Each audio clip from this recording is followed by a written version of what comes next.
I am here for a reason.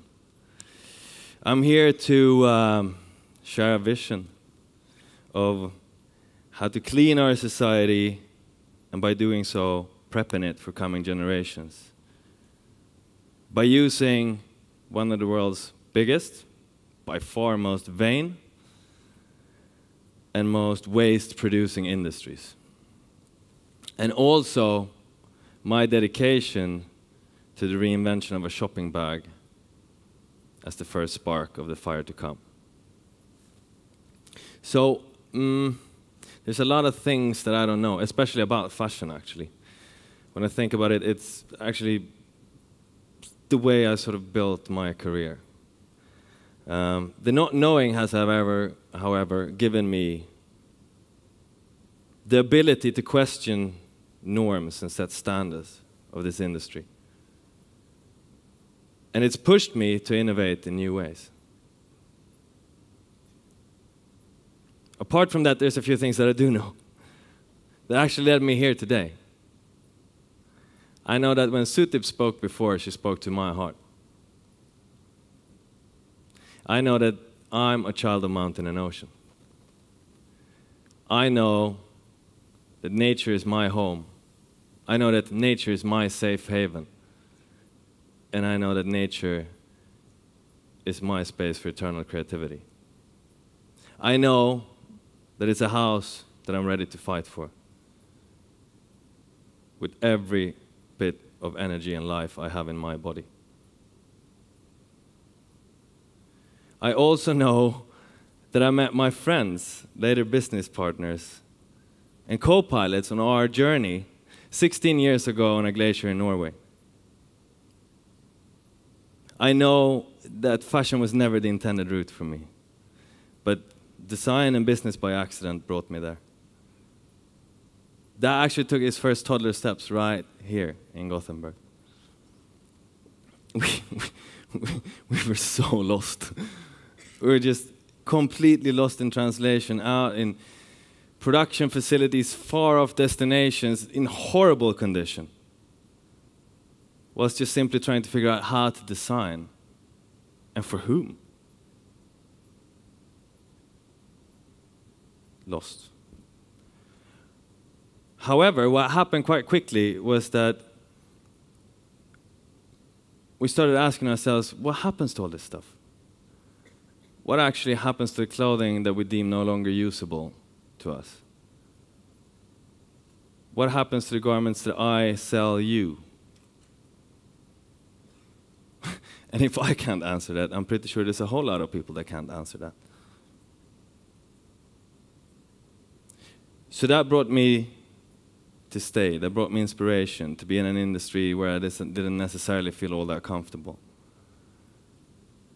And for all its stardust and sprinkle and vanity and flair, for all its power to influence, because it does, it influences all of us, whether we like to admit it or not. And it has this grip on other industries as well, by the way.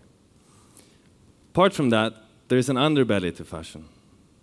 There's a side of it that you don't get to see every day, but that you do get to feel the effects by. And if you don't, your kids will. Because the industry of textile production is old. It's a limping beast in many ways. Same row after row of seamstresses. Not really the type of people driving Teslas or picking up kids from Montessori, is it? Same unproportional demand of cotton fields, energy, water, and chemicals.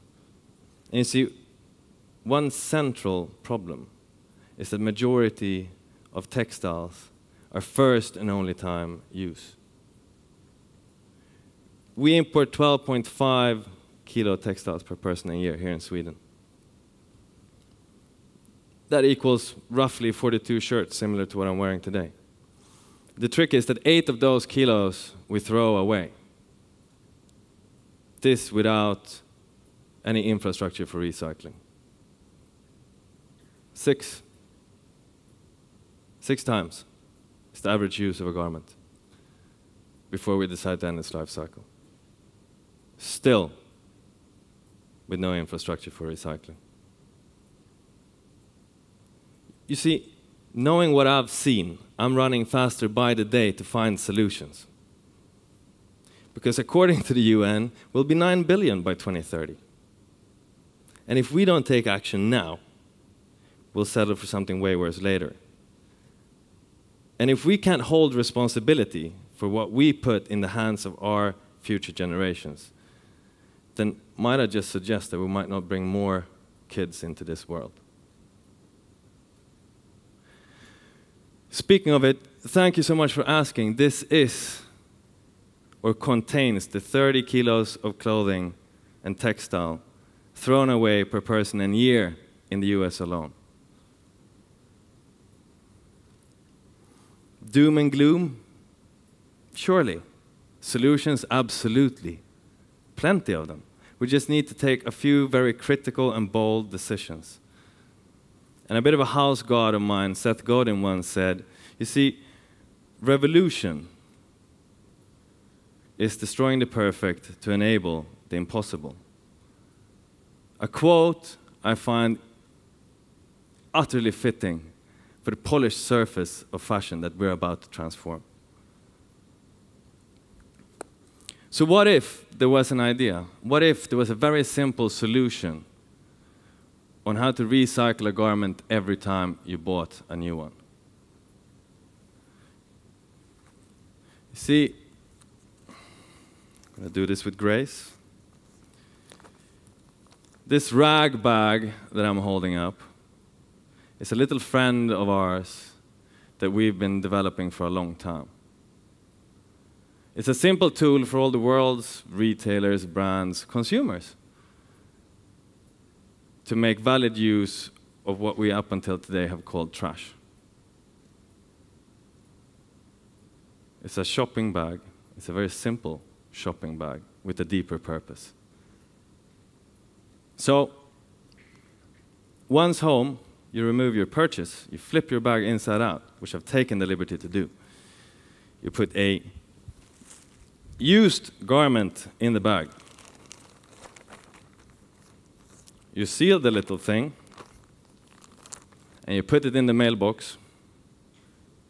By doing so, you donate a garment. And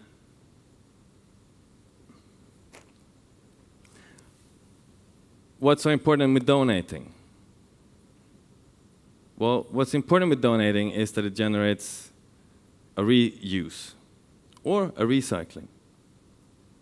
And what would be the effect if we just started reusing or recycling a bit more? You see, if all Europeans would only recycle one T-shirt, the simplest of garments, one T-shirt per person, then we would save 1.8 trillion liters of water, a number I can't relate to. But after some calculation, I realized that that is pretty much the same amount that it would take to fill up 330,000 versions of this room, which is somewhat easier to relate to. So, 7 years as an entrepreneur, fighting with ideology and ideas of where to go in a somewhat non-idealistic industry. I stand here today, and I feel that it's not only mine, but it's our proudest moment, because I think that the greatest of fires can be started with the smallest of sparks. And in this case, it might just be a small bag, but it's also a solution for a long-lasting behavioral change. So, what's so incredibly good when it comes to reuse and recycling? Well, the only home we've ever had, Mother Earth, will keep her from bleeding dry. We'll clean our society from trash. It's something that uses way less energy, water, and chemicals than a conventional way of going from a cotton field or oil refinery or a cashmere goat all the way through to a finished garment. Another mind-blowing thing is that's a whole new model of business, because all of a sudden we have an income from what we already produced, sold, bought, and used. First time in the industry of fashion that by recycling clothing, breaking them down, creating new fibers that then will be woven into new fabrics, stitched into new garments, allows ethic, environment, and finance to be buddies. Rarely has that happened in our industry before. So, proof, you might ask for, proof. I'm wearing it. This suit that I'm wearing is made from recycled wool, where I spend majority of my time. 25% of our business is based on recycled fibers. A number that's going to grow at a very fast pace over the coming years. And that's one thing. But the fact is that we're small. And it's easy. It's not rocket science. So if we can do it, a lot more people can.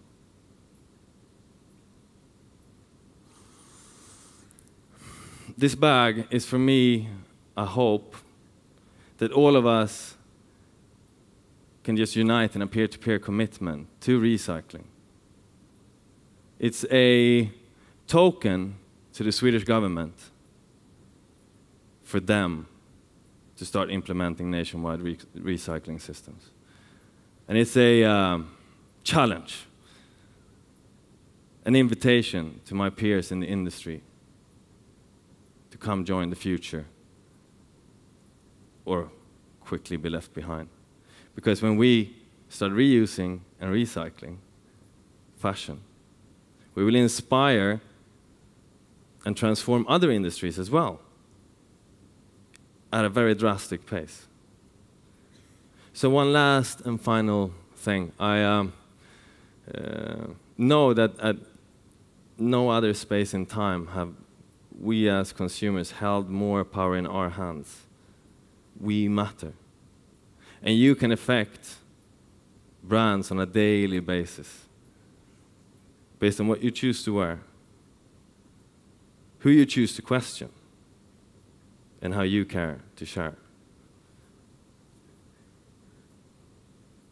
So I don't know exactly where we stand, but I do know if we don't start moving quickly, we'll be way worse off tomorrow. So